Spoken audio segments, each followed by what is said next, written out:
Number wrong, but I think if I've got my calculations right, there are 5 generations of the Christensen family here today, and here to accept this award is none other than Bobby Christensen Jr.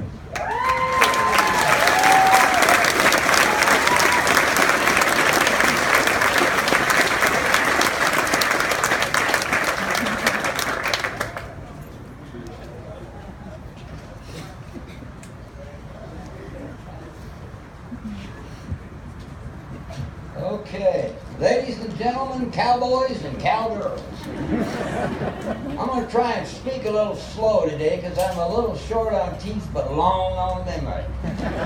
And if I have to get on tilt, have to pull a little lever, please bear with me. These times are special, as Randy said here at the hall. Last time I was here for war paint, have to bear it with you. My dear friend Harry Bolt was sitting right there.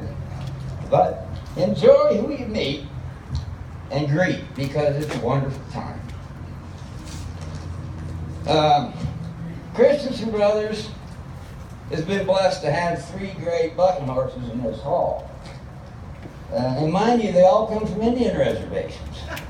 So all you stock contractors out there, if you happen to get a call from an Indian that says he has your bucking horse, you best go take a look at it.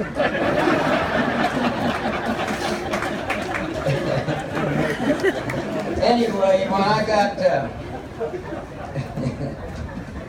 let me find out where I'm at. Okay, but my dad, when Miss Klamath went in, my dad called on announcer Mel Lambert to come to say a few words.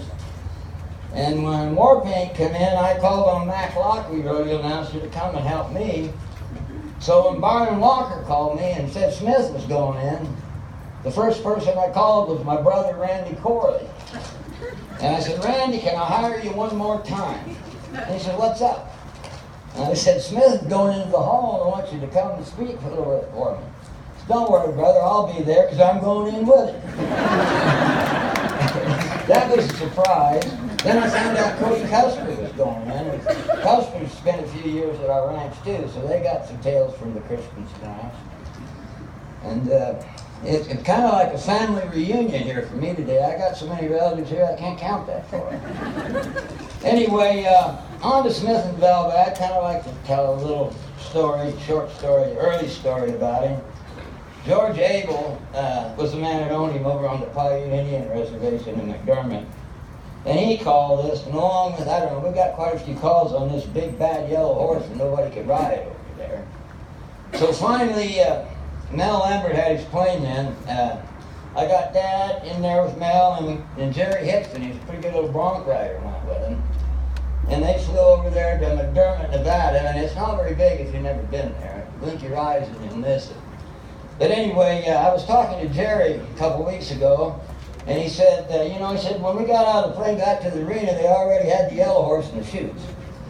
And he said he was pretty nervous and had a lot of guys holding his head and stuff. And Jerry said, when I called for him, he jumped out there and he just cartwheeled, 2 jumps and cartwheeled over backwards with it. And of course, my dad immediately said, we can't have anything like that in our herd. And Jerry said, well, let's try him again, Bobby, because I think he'll buck. And so they brought him back, and Jerry said, keep everybody away from his head. And he got in there and he was getting ready. And he said, Bobby, right before I called for him, I looked out in the arena and he said there were 10 Indian pickup men with reins in one hand and a beer in the other. So evidently they weren't figuring on picking him up. Anyway, Jerry said he jumped out and started bucking down the chutes and kept getting stronger and stronger. And he finally had to double grab the buck rein, keep from getting bucked off. And it's a pole arena, and Smith jumped the poles at the end of the arena in with the horses he came in with, and Jerry got off in there. So that was our first experience with him.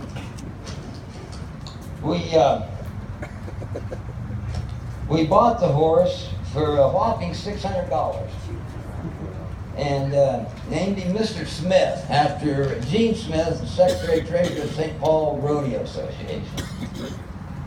And he was pretty good right at first, but he was thin, tall and thin, and I mean, he bucked like hell for about 5 or 6 seconds. Poetry in motion, and then stop and spin. So that was in the bronc riding. So we put him in the bareback riding, and some guys they'd get through on him and get the full 8, or else he'd do the spin. And especially when the good hands got on him, because he couldn't buck them off as easy as the cowboys at McDermott. And it got so bad that everybody started calling him a phony son of a gun and all that.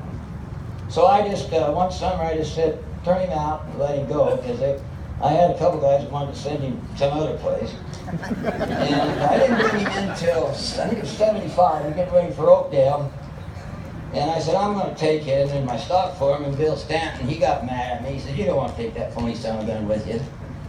So I put him in the slack at Oakdale, California. That was our first rodeo. And who in the heck should draw him but Jack Ward, world champ. And so about 5 or 6 seconds out there, I don't know if Jack spurred over his neck or Smith bucked him off, but both things happened. And Jack was hung up on the left side running alongside of him. And he pulled vaulted back over to get his hand out of the rigging. And Smith went on from there. He was second best horse at the 76 NFR, and then started his run on the 4 titles. So, on behalf of the entire Christensen family, I'd like to thank the PRCA and the Hall for this fine award. Thank you.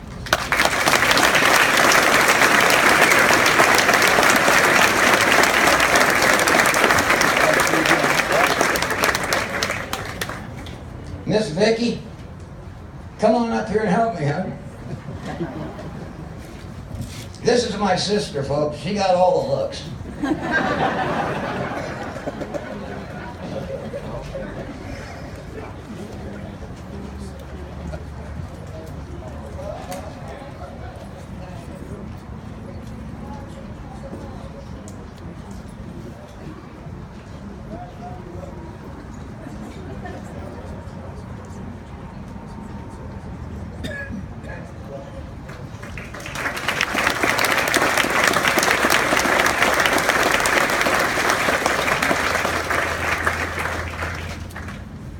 I do believe it is safe to say that our rodeo community is filled with characters. You know, our sport, with 8 events, specialization